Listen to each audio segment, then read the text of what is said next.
Hello? Hello? Huh? We hear you. Yes, I'm here. I'm ready to rumble. Okay, here we go. Yeah.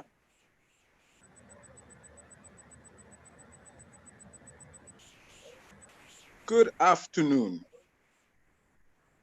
Yes, I am Samuel Ellis, and I'm here speaking on behalf of the North Advisory. You ready?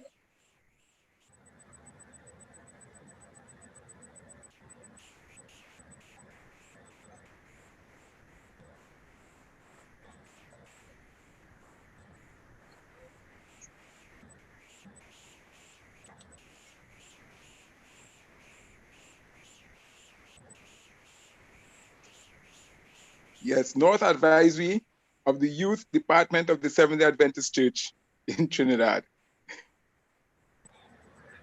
And we are here this evening sponsoring a financial intelligence and wealth creation seminar that is going to be having our principal presenter,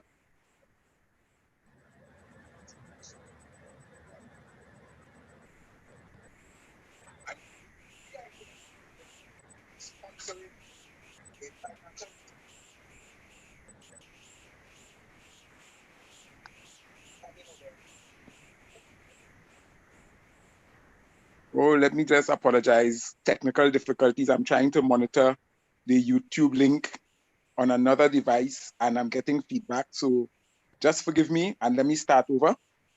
Yes, as you know, well, I'm Samuel Ellis and I'm representing the Youth Advisory of the North Advisory of the Youth Department of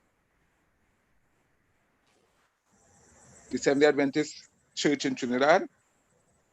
And we are here hosting this financial intelligence and wealth development seminar that will be having our principal presenter in the person of Mr. Garth Thomas. Now, Mr. Garth Thomas is a man that has been involved in all manner of things, including being the top individual agent of the Unit Trust for 12 years. He has been the facilitator for the Central Bank National Financial Literacy Program for 5 years.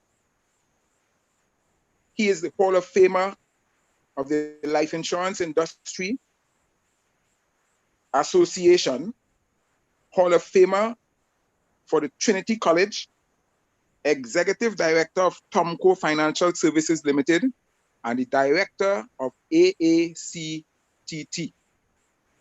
You know, Jesus spoke about the kingdom for the most part in his messages. And the thing that he spoke the most about after that is money and money matters. This is why, just as I am about to present to you Mr. Garth Thomas to speak on wealth creation and financial intelligence, I want to remind you that Solomon it was who said, "A feast is made for laughter, and wine maketh merry, but money answereth all things." It therefore gives me great pleasure to present to you, to speak to us today, Mr. Garth Thomas. Thank you, Samuel, and a great evening to all. I say a great evening and not just a good evening, because I believe we should never settle for good when great is available. Those of you all who listen to my radio program on 102 FM every Monday morning at either 9:30 or 10, it tends to shift. But you know that I am big upon great, and I would like to invite everyone listening this evening to join the great revolution and to start to greet people with a great morning and a great evening and a great day, rather than just a good morning and a good evening and a good day. Nothing wrong with good, but why settle for good when great is available? And guess what?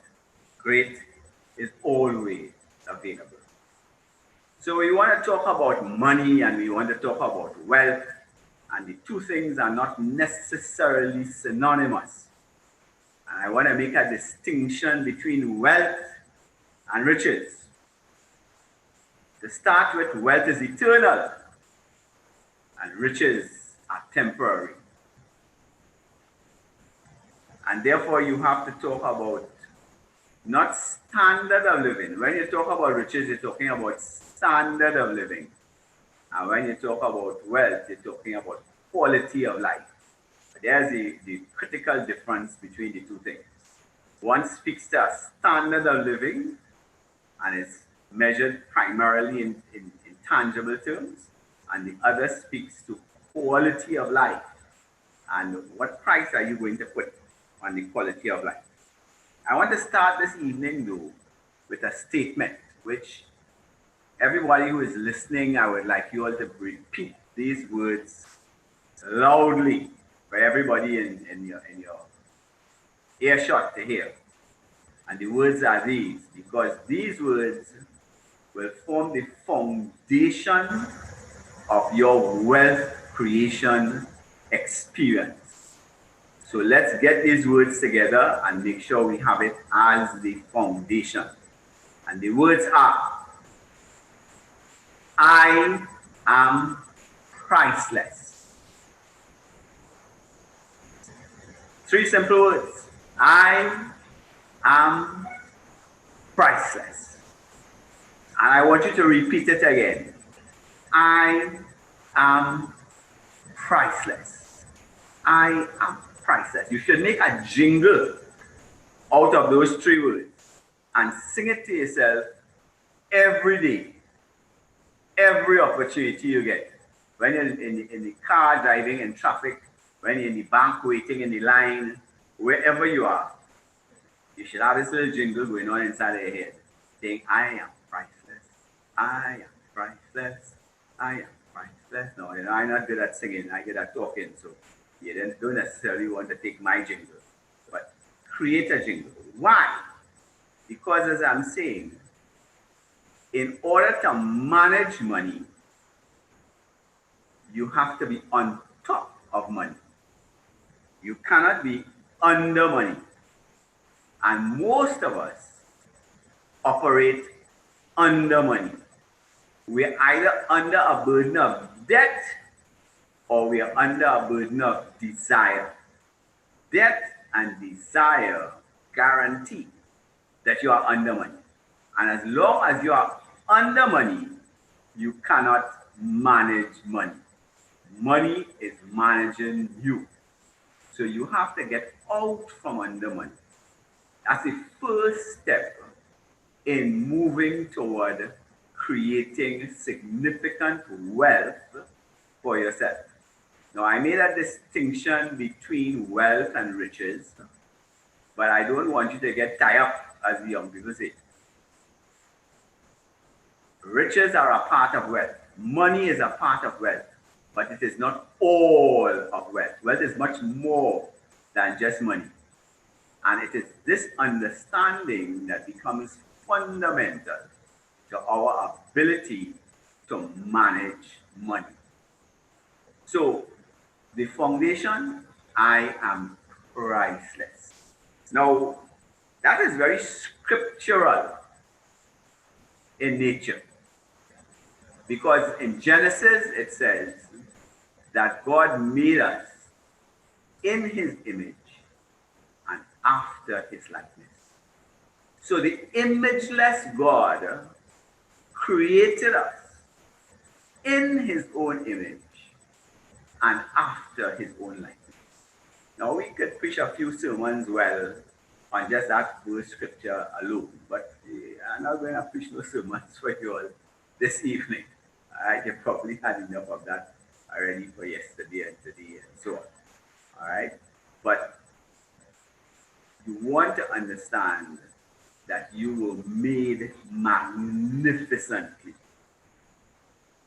And therefore, you do not need to acquire anything to be priceless. You were born priceless. Now, you may acknowledge that as a reality, as a fact, but it is not enough to just intellectually agree to the fact that you are priceless. what you have to do is to develop a consciousness of your priceless nature. And that is why I told you to create a little jingle. I am priceless. I am priceless.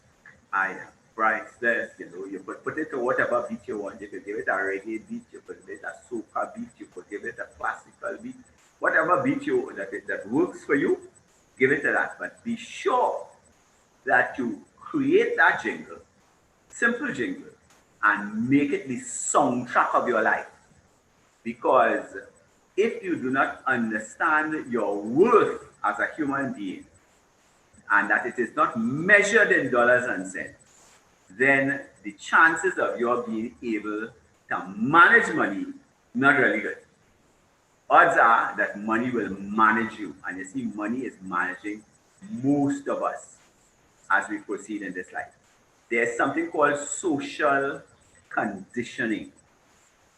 And the social conditioning that we grew up under tells us that if you don't have money, you are nobody. Because you must have things. You must have a nice house, you must have a nice car, you must have nice clothes, and so on, a big job.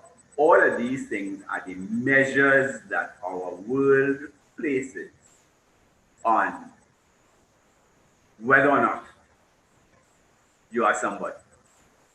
So we spend our whole lives trying to accumulate matter in order to get recognition as being somebody. And I'm trying to say you need to reverse that whole concept. The foundation of creating great wealth for yourself is a recognition that without lifting a single finger, without acquiring anything, that you already are magnificent. So I want to start off this evening, I didn't start it already, but I want to continue it by reading to you from a book which is one of the fundamental pieces of literature that you should acquire. And this is Christmas time. If you're looking for a really good gift to give somebody, and you can start with yourself, then you need to get this book. And I'm going to be referring to a number of books during the course of my small lecture here this evening. And this one is a book written by Og Mandino. That's O-G-M-A-N-D-I-N-O. Og Mandino. That's the author. The title of the book is The Greatest Miracle in the World. The Greatest Miracle in the World. And in chapter 9 of this book, it is entitled The God Memorandum, a memo from God to you. And the author of the book recommends that you read the God Memorandum for 100 days, every night before you go to sleep, that you read the God Memorandum, because this is one of the ways that you can develop a consciousness of your value, of your pricelessness. And remember, we as Christians, we have a double whammy relative to how priceless we are. Because not only were we made in the image and after the likeness of our Creator God Himself, He who is omnipotent and omniscient, all right? He confirmed that we were priceless when He paid a ransom for us. And the ransom was the life of His only begotten Son. Now, you don't pay a priceless ransom for something that is worth nothing. All right? We may be unworthy of God's love, but we are worth a whole lot to Him. He understands the measure of our worth, and therefore the measure was sufficient for Him to send His Son to die, to shed His priceless blood, because nothing else, no amount of gold or silver could have bought our salvation, could have bought us back from hell. So we have two strong bases for understanding that we are priceless. And once we understand that, I'm saying it's not enough just to understand it, but you also have to build a consciousness of it, because you want to live in a consciousness of your sense of value, that you are worth, that you are magnificent, and that God made you so, and you have nothing to do in order to get that. You will do great things because you are magnificent. You will acquire great wealth because you are magnificent. The wealth is not going to make you magnificent. It is you will acquire the wealth because you start out being priceless, being magnificent, being made in the image and after the likeness of our Creator God. So let me read a little excerpt for you from The Greatest Miracle in the World, chapter 9, a memo from God to you. Hopefully my phone will not run out of gas before I read it. All right, so I'm starting in the middle of it. All right, he says, still I love you. This is God speaking to us. Still I love you, and I am with you now. Through these words, to fulfill the prophet who announced that the Lord shall set his hand again the second time to recover the remnant of his people. I have set my hand again. This is the second time. You are my remnant. It is of no avail to ask, haven't you known, haven't you heard, hasn't it been told to you from the beginning? Haven't you understood from the foundations of the earth? You have not known, you have not heard, you have not understood. You have been told that you are a divinity in disguise, a God playing a fool. You have been told that you are a special piece of work, noble in reason, infinite in faculties, express and admirable in form, and moving like an angel in action, like a God in apprehension. You have been told that you are the salt of the earth. You were given the secret of even of moving mountains, of performing the impossible. You believed no one. You burned your map to happiness. You abandoned your claim to peace of mind. You snuffed out the candles that had been placed along your destined path of glory. And then you stumbled, lost and frightened in the darkness and futility and self-pity until you fell into a hell of your own creation. Then you cried and beat your breast and cursed the luck that had befallen you. You refused to accept the consequences of your own petty thoughts and lazy deeds, and you searched for a scapegoat on which to blame your failure. How quickly you found one. You blamed me. You cried that your handicaps, your mediocrity, your lack of opportunity, your failures were the will of God. You were wrong. Let us take inventory. Let us first call a roll of your handicaps. For how can I ask you to build a new life, lest you have the tools? Are you blind? Does the sun rise and fall without your witness? No, you can see.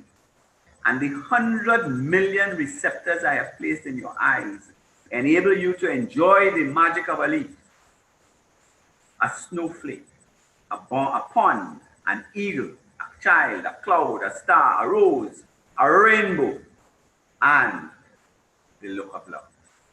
Count one blessing. Are you deaf? Can a baby laugh or cry without your attention? No, you can see, you can hear. And the 24,000 fibers I have built in each of your ears vibrate to the wind in the trees, the tides on the rocks, the majesty of an opera, a robin's plea, children at play, and the words, I love you. Count another blessing. Are you mute? Do your lips move and bring forth only spittle? No, you can speak, as can no other of my creatures. And your words can calm the angry, uplift the despondent, goad the quitter, cheer the unhappy, warm the lonely, praise the worthy, encourage the defeated, teach the ignorant, and say, I love you. Count another blessing. Are you paralyzed? Does your helpless form despoil the land? No, you can move. You are not a tree condemned to a small plot while the wind and the world abuses you. You can stretch and run and dance and work. For within you I have designed 500 muscles, 200 bones, and 7 miles of nerve fiber, all synchronized by me to do your bidding. Count another blessing. Are you unloved and unloving? Does loneliness engulf you night and day? No, no more. For now you know love's secret, that to receive love, it must be given with no thought of its return. To love for fulfillment, satisfaction, or pride is no love. Love is a gift on which no return is demanded. Now you know that to love unselfishly is its own reward. And even should love not be returned, it is not lost. For love not reciprocated will flow back to you and soften and purify your heart. Count another blessing. Count twice. Is your heart stricken? Does it leak and strain to maintain your life? No. Your heart is strong. Touch your chest and feel its rhythm, pulsating hour after hour, day and night. 36 million beats each year, year after year, asleep or awake, pumping your blood through more than 60,000 miles of veins, arteries, and tubing, pumping more than 600,000 gallons each year. Man has never created such a machine. Count another blessing. Are you diseased of skin? Do people turn in horror when you approach? No. Your skin is clear and a marvel of creation, needing only that you tend it with soap and oil and brush and care. In time, all steels will tarnish and rust, but not your skin. Eventually, the strongest of metals will wear with use, but not that layer that I have constructed around you. Constantly, it renews itself. Old cells replaced by new, just as the old you is now replaced by the new. Count another blessing. Are your lungs befouled? Does your breath of life struggle to enter your body? Sound like if you have COVID-19 there. No, your portholes to life support you even the vilest of environments of your own making. And they labor always to filter life-giving oxygen through 600 million pockets of folded flesh, while they rid your body of gaseous waste. Count another blessing. Is your blood poisoned? Is it diluted with water and pus? No. Within your 5 quarts of blood are 22 trillion blood cells.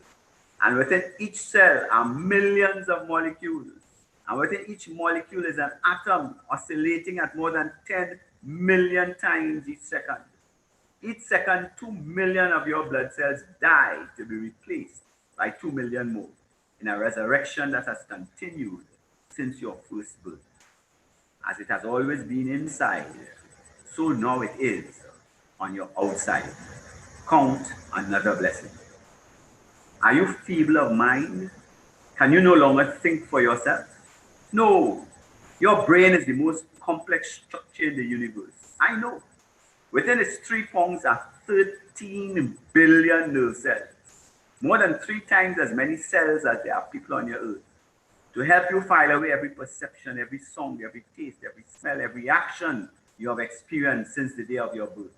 I have implanted within your cells more than 1,000 billion protein molecules. Every incident in your life is there waiting only your recall.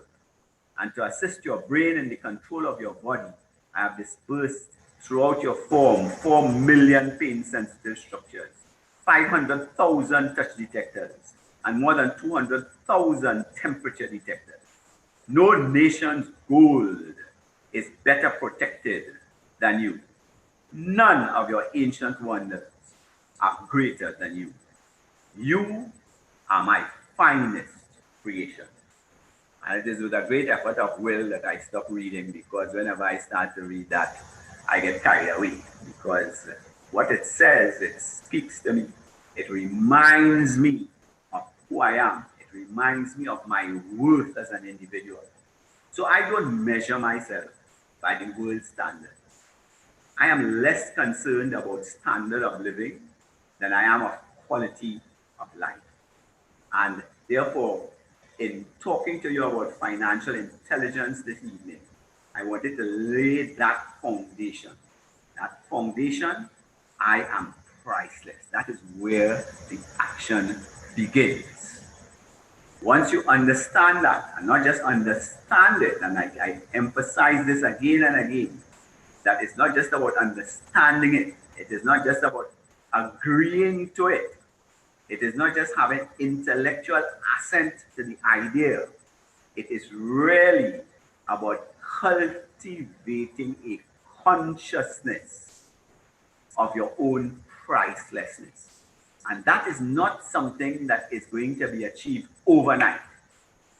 Every day you are bombarded by your world, by your environment, and the messages are all telling you that you are nobody unless. And therefore, if you're going to counteract that powerful influence that is there every day, then you have to build within yourself, all right, some activity that will reinforce and that will help you to change your mindset from one of poverty, from one of want to one of abundance. And that is where your wealth creation plan exists. Now, I have developed a template which I call my wealth creation template. And I'm going to share that with you this evening. There are so many things I would like to share with you this evening, but we can do so much and do more. But first of all, I would like to ask Ife, if I hope I'm pronouncing his name correctly, to put up the slide that shows the relationship of income and capital. You have that slide, Ife, if you can look at that and put it up for me. And that is where we will start, because there it is, okay? So hopefully everybody can see that. Now, once you understand who you are and your value, then you have to say, okay, God, I'm living in a real world. How do I manage that world? So you will see here in this chart that income is in fact the most important factor in your economic life. It is your management of income that will determine how far you progress financially. Now, there's another book, and I hope you have pen and paper nearby. So I've given you one book so far, which is The Greatest Miracle in the World. The second book that I want you to acquaint yourself with is a book called The Richest Man in Babylon. The Richest Man in Babylon. And this is by George S. Clason. Now, I will give a listing of all the books I speak about during the course of my little chat this evening to Samuel. And if you all want it, then you all can talk to Samuel, communicate with Samuel. I'm sure he'd be happy to WhatsApp it or email it out to you. But this second book is The Richest Man in Babylon. And the Richest Man in Babylon gives a formula for managing income. So I want you to get that book and take your time and read it. Again, that book speaks to the need for you to reprogram your subconscious mind, because it tells you that you should tell yourself, a part of all I earn is mine to keep. And you should keep telling yourself that many times during the day. A part of all I earn is mine to keep. A part of all I earn is mine to keep. Because most of us will work for millions in the course of our lifetime, but we keep very little of it because we have to do everything else with it. So here in this diagram, you see you work at the top. You work and you generate an income. Most of us are like a one-legged person, because we only have one source of income, and that is from working. Now, working is not a bad place. Working for somebody else, working for a company, working for the government, working for somebody else is not a bad thing. It's just that you don't want to always have to work for money. The key about money is making money work for you. So you start out by working for money, but you should not end up also working for money. You start out working for money, but the name of the game is to make money work for you. So if you read, for instance, another book by Robert Kiyosaki called Rich Dad Poor Dad. He has a series of books, Rich Dad Poor Dad and the Cash Flow Quadrant in particular. Those two, he has a whole series, but those two in particular, you will see that he talks about earned income and passive income. All right, so if you look at the chart there on the screen, you would see you work, you at work. This is earned income. You work for it, it's earned income. And then on the other side, you see your money at work. This is your money working for you. We call that passive income.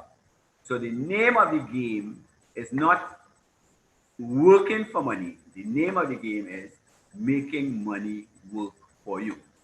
Now, underneath, you see we have some of the challenges that we face relative to being able to put aside money to work for us. And as you know, when I talk about money at work, I'm talking about capital.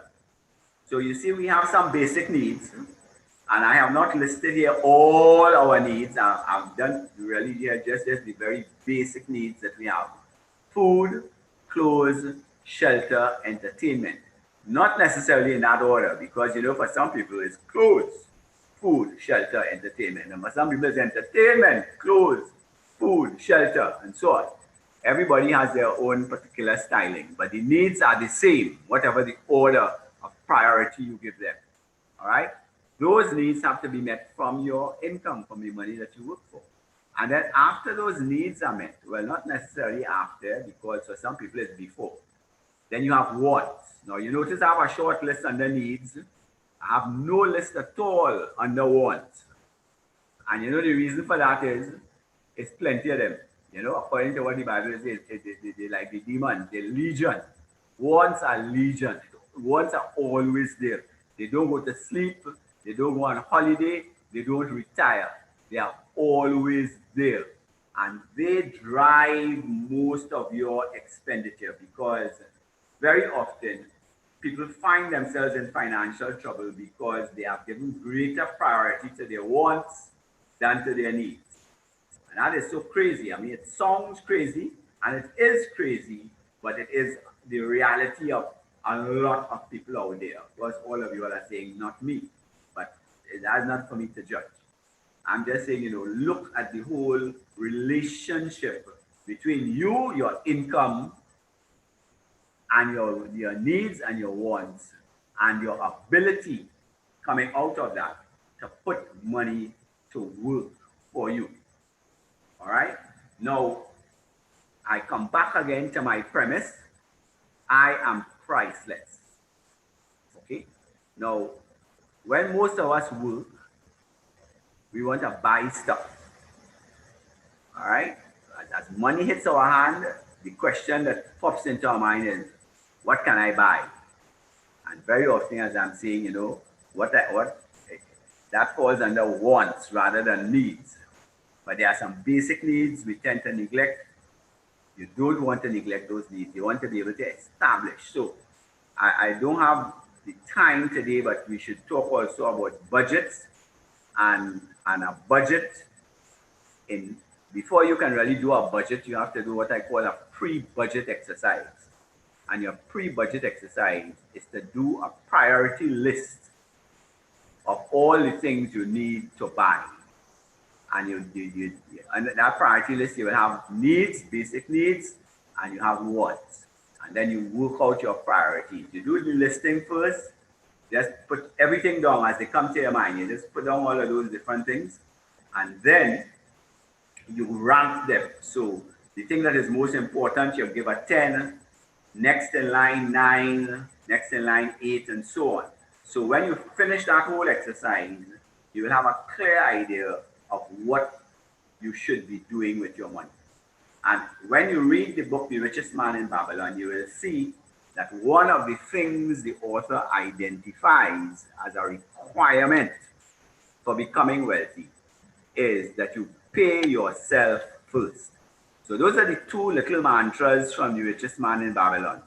A part of all I earn is mine to keep, and pay yourself first. So you don't want to try and deal with everything else that you have to spend and see what's left for you to accumulate. No, That's the wrong way. You have to see, I need to accumulate X dollars every month. And the richest man in Babylon recommends that you keep 10 cents out of every dollar for yourself. Now, that is not unreasonable, is it? You have a dollar, you say keep 10 cents for yourself. That means you say you could spend $90. 90 cents, sorry, out of every dollar. So you keep 10 cents for yourself. That's 10%. And therefore, when you do your budget, you should take out that 10% first. Of course, you want to take out, I know you want to take out, before you take out that 10%, you need to take out God's 10% first, as your tithe. So you take out your tithe first, and then after your tithe, then 10% of whatever remains after your tithe is what you pay yourself. And then, you know, you have to see where do I invest this money? Because it's not about savings. It is not so much about savings as it is about investment. Now, when you save money, there's nothing wrong in saving money. But savings, right now, if you're saving your money in the bank, you're getting less than 1% interest on your savings on a normal savings account. Now, that is your money working hard for the bank, not for you. Because the bank is lending out that money at anything between 12 and 24%. And they're giving you less than 1%. So saving money in the bank is not really putting money to work for you. It is putting money to work for the bank. And I suspect that they have quite a bit of money already. So I don't know why you want to add to theirs. Try to add to yours instead. All right? Pay yourself first. So when you do that whole budgetary exercise, that is the pattern that you want to follow. Okay. Now you also, once you understand who you are and what your value is, the next thing you need to do is to understand money. So I want to throw out a question, and then Ife would put up another Excel spreadsheet there for you to see. Don't put it up quite yet, Ife. My question to you is this. Imagine that you are in a room and Bill Gates comes into the room. And Bill Gates says, I'm going to give you a choice. I can give you $1 million in cash now, or I can give you 25 cents, which I will double every day for 30 days. Meaning that on the first day you get 25 cents, on the second day you get 50 cents, on the third day you get $1, on the fourth day $2, on the fifth day $4, on the sixth day $8, and so on. So this is your choice. You don't have no time to run no spreadsheet, to do no maths or whatever. You have to ask yourself, which of these two options would I take? Would I take $1 million in cash now, or would I take 25 cents compounding, doubling daily for 30 days? Okay? And I'm sure whenever I do seminars and I ask this question, most people opt for the $1 million, because, you know, I mean, $1 million is $1 million. And in so doing, they demonstrate that they do not understand money. And the point I'm making here is that you need to understand the nature of money. And in order to understand the nature of money, when it comes to making it work for you and accumulating capital, then you need to understand compound interest. So if you can put up the screen now, when you put up that Excel spreadsheet, you will see that the people who opted for the 25 cents per day, doubling daily, end up by day 30 with $134,217,728. Now, you all don't have to take my figures at face value. You can go back and work it out for yourself. But I'm telling you, 25 cents compounding at a rate of 100% a day for 30 days will give you $134 million plus. So those of you all who took $1 million, you robbed yourself of 133 million plus. Yes? And that is because you did not understand money. So the point I am making is that, one, you have to understand yourself and your value, your intrinsic value as a human being. That's the first step. And you need to build a consciousness of that. But the second step is for you to understand the nature of money. And if you're going to understand the nature of money and how to make it work for you, then the next step is to understand the power of compound interest. The power of compound interest. All right? But I want to leave, I just give you all those two little things to whet your appetite a little bit.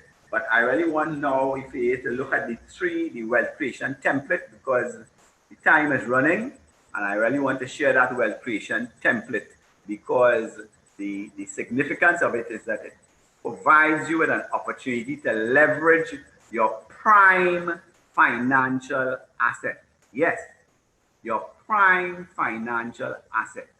I'm going to talk about your prime financial asset. So you see, we have here the template is a simple one. It's 3 critical lines. Very simple. 1, 2, 3. And the first line is the finish line. Yes, the planning process begins with the finish line. So those of you all who may have read Stephen Covey's book, The 7 Habits of Highly Effective People, that's another book you should read, and another book you could give as a present for this Christmas if you have not read it, or if you know somebody who you think should read it because you've read it. One of the principles developed and promoted in that book is beginning with the end in mind. So the planning process must begin with the end in mind. If you've ever gone onto a construction site of any major building, you normally see that before they even begin to lay foundation, that they put up a picture of what the building is going to look like. So before they have even started construction, they know what the building is going to look like. They are beginning with the end in mind. If you are going to create wealth for yourself, and let me take this opportunity to say that you should never be selfish in creating wealth. If you're creating true wealth, you cannot be selfish. You see, you have to be creating wealth for yourself, for your family, for your community, for your nation, and for your world. That is the nature of wealth. It's expansive, okay? And when you're formulating your plans, that should be the perspective that you utilize in formulating your plans. So you begin with the end in mind. That's the first line of the 3 critical lines. You begin at the finish line. You begin with the end in mind. Next slide. All right, now of course, so the second side is the starting line. So you know where you want to reach, and now you're saying, what are the resources that are currently available to me in order to get to that goal? So you need to identify your resources. And in doing that exercise, you want to do two columns. You want to have a column of your tangible resources and a column of your intangible resources. Now, by far the most important resources that you have are intangible. Excuse me. The tangible is your cash and property. Cash and property. All of those things fall under the realm of the tangible. But your intangibles, what are your intangibles? You have talents. God has given each of us at least one talent. So we have talents. We have skills. And any skill that you want to acquire, you can acquire. Now, some people have a natural gift in terms of certain things, in singing and music and athletics and so on. But all of those have to be honed to a fine cutting edge. So a skill. Touch typing is a skill that I acquired. And there were 2 things that I needed to acquire that skill. One, I needed to have competent instruction. That came from somebody else. Actually, it came from Typing Tutor 4 back in the day. And then the second thing was practice. Nobody could practice for you. And if you want to acquire a skill, you need to get competent instruction, and you need to practice. And you need to practice, and you need to practice. Because that's the only way to develop a high level of skill. So your intangibles also include ideas. Victor Hugo, 17th century philosopher, said, there is nothing in the world so powerful as an idea whose time has come. Yes? ideas, very important. Your imagination, extremely important. Google Albert Einstein and see what he says about imagination. Actually, he says that imagination is more important than knowledge. For knowledge is limited to what you now know and understand. But imagination encircles the entire world and everything there will ever be to know and understand. Imagination is an intangible that you have. You want to use it because it may very well be the key to your achieving great wealth.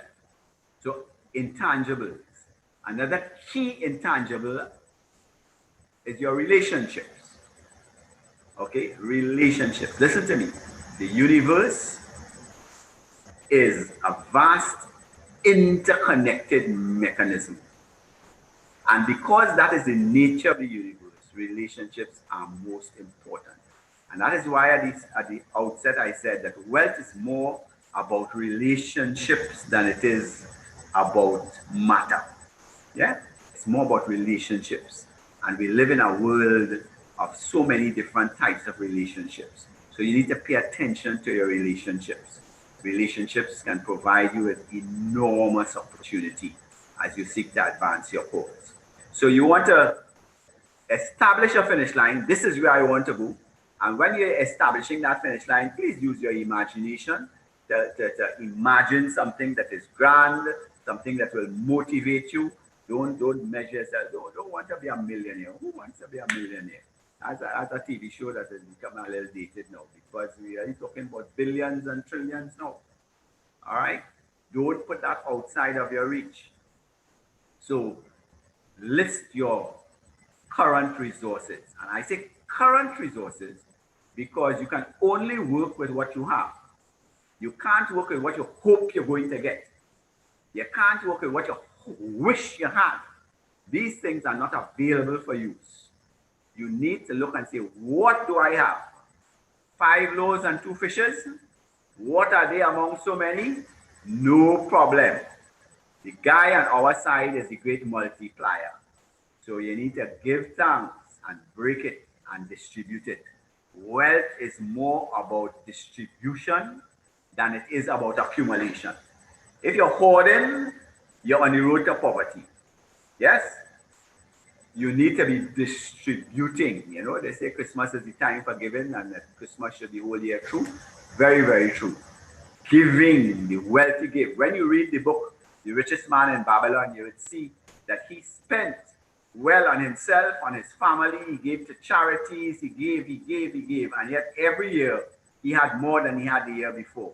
Why? Because giving is a mechanism, is a divine mechanism for multiplication. Hello?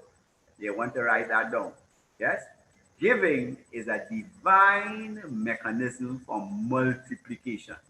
So when you see you have scarce resources, don't hold it to yourself and say, God, I have to hold on. It's just this little bit of thing I have here. I need to hold on to it. No. Look for somebody you could share it with. All right? Because it is in giving that we receive. Giving is a mechanism that triggers the release of abundance. Yes? Critical element. So you have the finish line, you have the starting line, and you have, of course, the timeline. Now listen to me. You need to decide how long you want to take to move from where you are to where you want to be. And I'm suggesting to you it should not be more than 10 years. 10 years is a good timeline. Most people waiting until they reach age 60, 65 to retire. I have good news for you, young people, especially listening onto this broadcast. All right? You do not have to wait until age 65 to retire.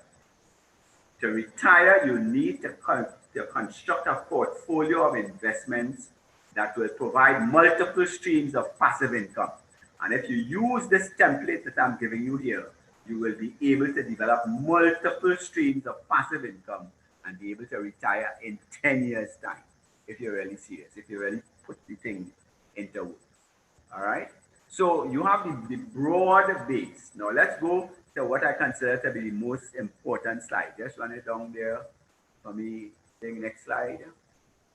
Rationale. Okay, I just run this. A plan is a structure for organizing activity to mobilize available resources in order to generate the energy required to create a selected outcome or result.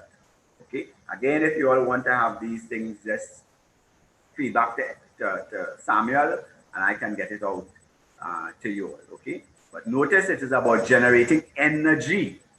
Notice this is about mobilizing available resources. Notice this is about putting a structure in place to achieve what you want to achieve. Next slide. Summary. Go back to summary. All right.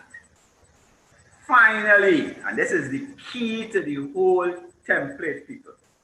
All right. Finally, the question must be asked repeatedly.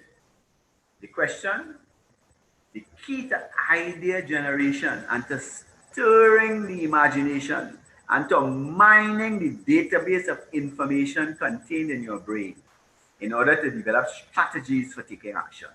The question must be asked repeatedly and continually. And the question is, how can I? Next slide. How can I? How can I achieve my desired objective within the time frame set using the resources currently available to me? That is not a question that you're going to ask me. That is a question you're going to ask yourself. And you're going to keep asking yourself that question. You're going to imprint that question on your mind so that even when you are sleeping, your subconscious mind is searching the database of your internal universe, all right, the database of your brain, looking for information, looking for the data that is required to achieve your objective. And when you are awake, your eyes open, you are always searching the external universe again for the required data to achieve your desired objective. Next slide. All right. So you see, asking yourself this question repeatedly is in fact putting the search engine of your mind to scan the database of your brain internally. I was just saying that. And the database of the universe externally to source the data required to create your selected goal. In addition, it serves to keep your goal in focus. It is a combination of energy and information. And you know, Deepak Chopra states that, and science agrees with him, that the whole universe is made up out of energy and information. The scripture says, in the beginning was the word, information, energy and information. And the word was with God, and the word was God. The same was in the beginning with God. All things were made by him, and without him was not anything made that was made. So you're right on point here by asking yourself this question and by scanning those internal and external databases, looking for the information, all right, that you could combine with your energy to achieve what you set out to achieve. Next slide. All right, definition of a goal. So understand that the goal is a point of focus. It is a nucleus around which the mind can orchestrate and format energy to create any desired future outcome. So I go back now to Genesis and I talk about the fact that we were made in the image and after the likeness of our Creator God. Yes?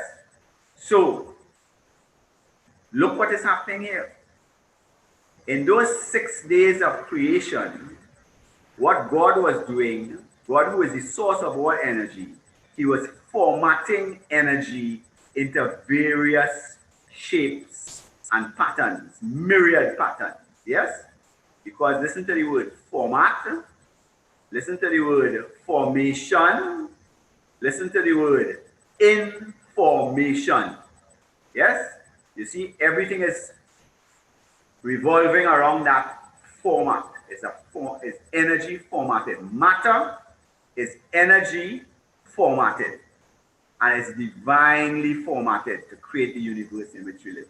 And in the same way that God could format energy to create the world out of nothing, He has given us a mind, which once we learn how to use that mind, and I've given you a little clue here by the how can I thing. How can I is a mindset that you can create to help utilize that power, that creative power that is within you.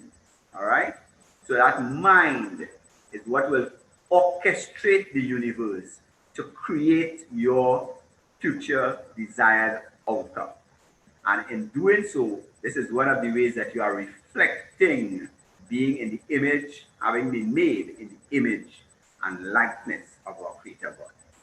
Samuel, I don't know how I'm doing for time. I could take some questions now. I think I've covered a lot of ground. Knock, knock.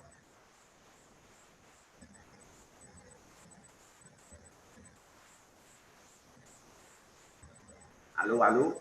Hello? Yeah, I was saying I could take some questions now. I think I've covered a fair amount of ground. I'm not too sure how much more time do we have left. How much more time do we have left? Yeah. You know, one of the questions coming to us from the young people is, what is the path to financial security? Is it university or is it tech rock? Well, it could be both and it could be neither.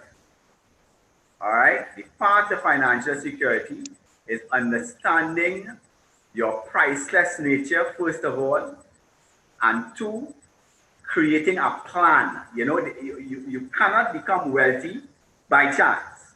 You know, we live in a world that believes in chance. I am not a believer in chance. All right? I believe in a plan. God had a design, God had a plan. He executed his plan. The universe came into being. If we want to create wealth for ourselves, we must have a plan. And that is why I have shared this wealth creation template. All right? So a university education may be a part of the deal. Tech work may be a part of the deal. But neither of these two things in themselves will guarantee your ability to create wealth for yourself, your family, your community, your world. Yeah. You know, Garth, a young person, in fact, just asked me, with the impending recession facing us, is there a silver bullet that we can use to avoid participating in the financial collapse? Well, you know, recession is always a time of great opportunity. And opportunity is there for those who look for it. One of the pillars upon which I have built my life is the scriptural injunction, seek and ye shall find. So whether it's boom or bust, whether it's time of great explosion and development in the external world, or it's a time of recession, there is great opportunity. And for those who look for the opportunity, they will be able to find this opportunity. We have to get away, Samuel, from this manna, what I call a manna mentality. You know, we all want wealth to drop into our laps, minimum effort. That is not God's plan. All right, wealth has to be created, it has to be cultivated. All right, it is not about manna from heaven. God has no shortage of resources. You know, God could ambush us with all the resources we could even think of, we could even imagine. But we wouldn't know what to do with it. Look, he has given to us two simple gifts. And we don't know how to use these gifts to acquire whatever we want to acquire. And that is why he gave it to us. And you know what those two gifts are, Samuel? It is the gift of faith and it is the gift of imagination. Hello. Let's look at those two gifts. That is where you want to focus. God has given to us everything we need to become as wealthy as we choose to become. Yes?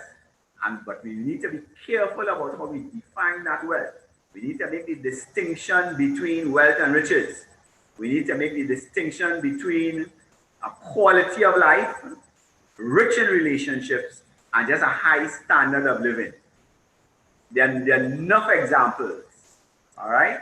Our world and history is replete with examples of people who have acquired vast fortunes and who have been bitter and lonely and unloved. Yeah? That's not the way to go. The way to go is for wealth. Wealth is not temporary, wealth is eternal. And wealth is not overnight experience. Wealth has to be cultivated. It's just, there's a saying that there's a forest in every seed, which of course means that every seed has the potential to become a forest. But there's a process required. Okay? And the process takes time. But too many of us want to get rich overnight. And that is a sure sign that money on top of you. Because you know what I said, the two things that how money is on top of you is desire and debt. And the first one is desire, because we desire to get certain things, we go into debt. And we go into more debt. And we go into more debt. And then of course the world provides us convenient little mechanisms like a credit card that enables us to spend money we haven't yet earned. All right? And that is a sure path to poverty. It is a path of wealth for those who run in the car, but not for you. Because it is taking out your resources. It's making you spend what you have not yet earned. And it is setting you on the wrong track. So your total money now, your total debt and desire, can't manage it. And you're complaining and say, oh God, the salary never enough. If you yourself can get 100% paid, still not enough. All right? The system has set it up that way. That's not by chance. That's by design. So why do you think that you will get away from the design that is there to impoverish you if you don't have a plan of your own to become wealthy? Guys, we have 10 minutes again. And you spoke about Rich Dad, Poor Dad. Mm-hmm. And then you talk about the cash flow quadrant. Right. In the cash flow quadrant, there is income, there is investment. Talk to us a little bit about entrepreneurship and business ownership. Okay, well, entrepreneurship, I'm big on entrepreneurship. Entrepreneurship is a question of, again, utilizing the capacities of imagination, all right, of understanding and believing in yourself. If you're going to be an entrepreneur, Samuel, you have to believe in yourself because you're going to have ideas. Remember I said in the start line, you have resources, you have current resources. And one of those resources are the ideas that you have. An idea don't just come to you by so. If the idea has come to you, God send it. All right? You have this idea. How are you going to convert now and transform that idea into reality? The idea may sound crazy when you share it to other people. They say, God, you must be mad. How you feel you're going to do that? All right? So you have to believe in yourself and in your ideas that although it may seem to be impossible, that there's always a way. And if you look for the way, you will find it. So entrepreneurship is really about, now you have to be careful being an entrepreneur. Because when you choose to be an entrepreneur, you are saying, I'm not working for anybody, I'm working for myself. But you're still working for money. And you really want to build a business enterprise. The truly successful business, small or big, is a business that can run without you being there for at least 6 months and continue to make a profit or make perhaps even a bigger profit while you're not there. All right? If you have a business that you have to be there for it to be profitable, then you are self-employed. You're not really an entrepreneur. You're self-employed. Nothing wrong with self-employment. Don't get me wrong. Nothing wrong with self-employment. But you cannot put yourself out as an entrepreneur because you need to be able to structure your business. One of the key things in entrepreneurship, Samuel, is being able to identify talent, recruit talent, and train talent. Yeah? So that it's not a one-man show. This one-man show thing, really standing up on one leg is real risky. And it's one of the reasons why so many small businesses, the vast majority, I think it's something like 75, 80% of small businesses will die, will crash, will fail. But the reason why they will fail is because people do not understand that it's not enough to have a good idea. You must have the idea, but the idea cannot stand on its own. You have to put structure under the idea. And you have to, you have to put all of these various elements into the idea in order for the idea to fly. And you have to be prepared to bite the bullet. You may not have instant success, which is what everybody like to have. Okay, it may take some while. I have been working on a couple of projects. Samuel, I preach this gospel of wealth, because I believe it is the gospel. I believe if you read the Bible, you will realize that this is what God is talking about. We have been called, I always remember Miles Monroe talking about the fact that the kingdom of God is a kingdom of kings and queens. We haven't called to be servants, we've been called to kings and queens. So I big on that. And I'm saying that, you have to have a structure in place that will facilitate that kind of a thing. And you must be prepared to pay the price. You must be prepared to make some sacrifice. You must be patient. Wealth is not an overnight thing. And patience is a key. If you read the scripture, you'll see that patience, if you understand the relationship between time and eternity, Samuel, you'll understand that impatience is being very unspiritual. All right? Impatience, because the evening and the morning were the first day. It is God who created time. Yeah? The evening and the morning were the first day. God created time. He has never lost control of time. But time is a drop in the ocean of eternity. And I like to remind people that eternity doesn't begin when we die. Eternity always was. So this little time, this framework of time that we're operating in here is just a little window in the sphere that is eternity. I always like to call eternity a sphere, because a sphere has no beginning and a sphere has no end. And eternity has no beginning and eternity has no end. Time has a beginning and time has an end. All right? And therefore, if we are locked into the Almighty, the one who is all present, all knowing, all powerful, we need to understand that. That's why I say that wealth is eternal. Wealth is not temporary. Wealth is not about time. Wealth is about eternity. And when I say that, I don't mean to say that you have to wait until you're dead to experience wealth. Hello, no way. All right, we get a little appetizer in this world. But if you are a trillionaire, Samuel, as chicken feed compared to what? Think about your own body. All right, do you know that the human body has over 50 trillion cells in it? If you had $1 for every cell in your body, forget about $1. If you have a cent for every cell in your body, you will have real money. Real money. Okay? So God, I'm just saying that God is dealing in billions and trillions. We'll be scrambling around with little hundreds and thousands and millions. Small thing. All right? Small thing for God. Question, God. Someone is asking, with the job market getting a little tighter and security of tenure questionable. becoming shorter, right?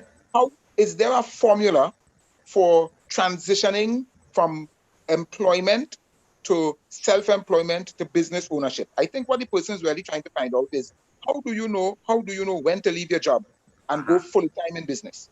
All right. So there are a number of aspects to that.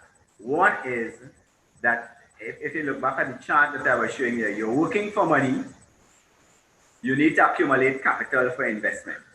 Yes? So yes.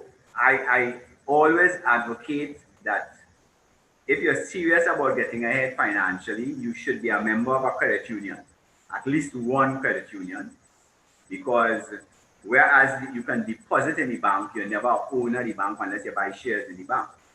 All right? And the amount of bank shares available is limited, and people who have them don't want to let them go. All right? So you need to be in a credit union.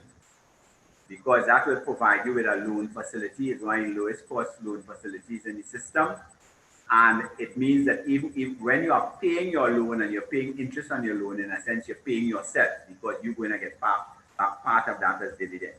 But that, so you can leverage your savings by putting it into credit union shares, because most credit unions will lend you 1.5 or twice what you have saved. So in terms of a process, I would say you begin to accumulate. Definitely some money into the credit union. And you know, I'm a strong advocate for the unit trust growth and income fund. In buying the growth and income fund, you are putting your money to work for you, because that fund is invested in all of the profitable companies in Trinidad and Tobago on the stock market. All right. When you buy a unit, you are buying a piece of every company the corporation has invested in. And therefore, it is very safe. And over time, it will provide you with some dividend income as well as some capital growth.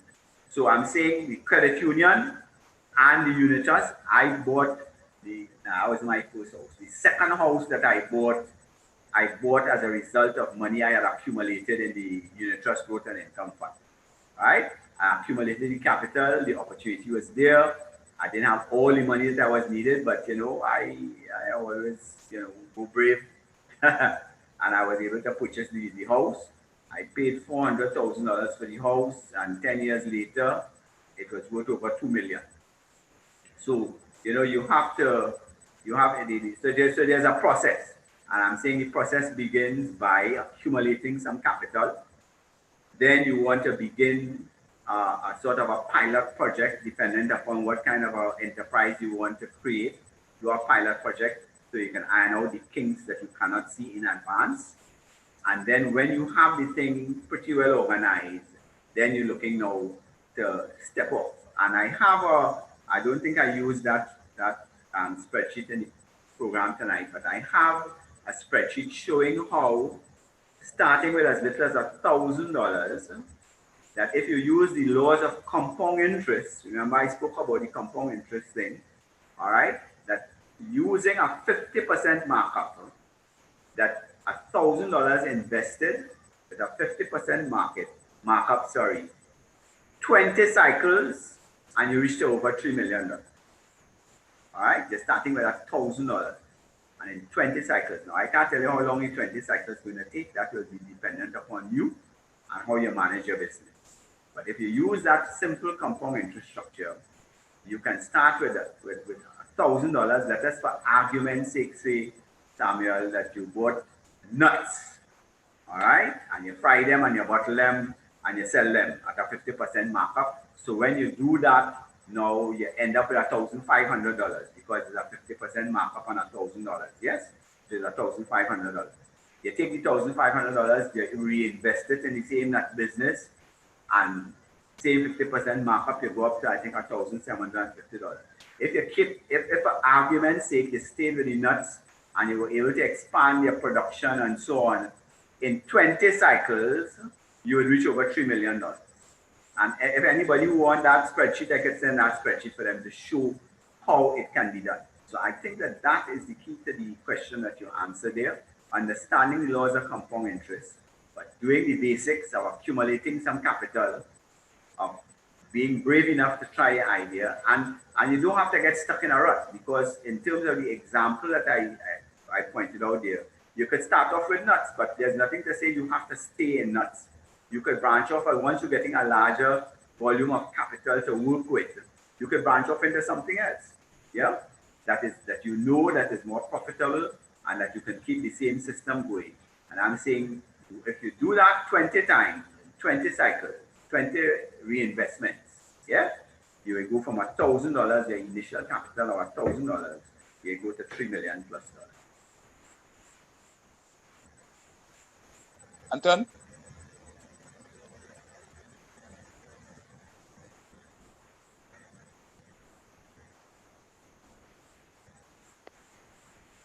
Garth, we want to really thank you this afternoon on behalf of the North Advisory, of the youth of the Seventh-day Adventist Church, and by extension, all those guests of ours, because we really invited all our friends, all our network connections, etc. So you may have, in fact, you may have in fact been viewed by people from across the globe, right? Because you know we did stream on YouTube. Right, And right. we are extremely grateful for the vistas that you have opened up to us and that you have exposed us to. I look forward to getting the comprehensive listing of titles Yes, that you spoke about so that I can share it with all the folks, all the stakeholders of the youth advisory of the Seventh-day Adventist Church.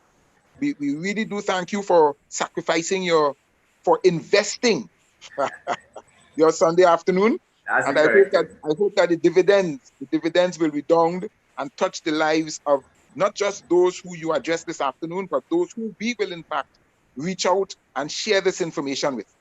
We look Great. forward to a session with you sometime in the future. Something to be discussed. I'm putting you on notice immediately because you've just whet our appetites. And I am sure that other people will want more information on a broader topic Yes, in relation to wealth. We say sure. thank you so very much, and God. It was my pleasure. And I look forward to any future occasion. Just contact me and we can set it up. All blessings. I see I can have some of the technical problems there. You're frozen. Yes? Okay. All the best for the Christmas season to everyone. Okay, folks, do have a good evening and see you sometime soon as we host another program. Either inviting our host for this evening, Mr. Garth Thomas, the Power 102.1 host of Every Cent Counts. Monday morning at 10, Garth? Yeah, it shifts between 9:30 and 10 depending upon your schedule. So you just have to be a Between 9:30 and lookout for it 10:30. around here. 9:30, I think it should be 9:30 tomorrow, yeah. So if you want to keep up with Garth, you can have the opportunity to do so by tuning into Power 102.1 FM on Monday mornings between 9:30 and 10 o'clock. God continue to bless you. Good evening, everybody. And you.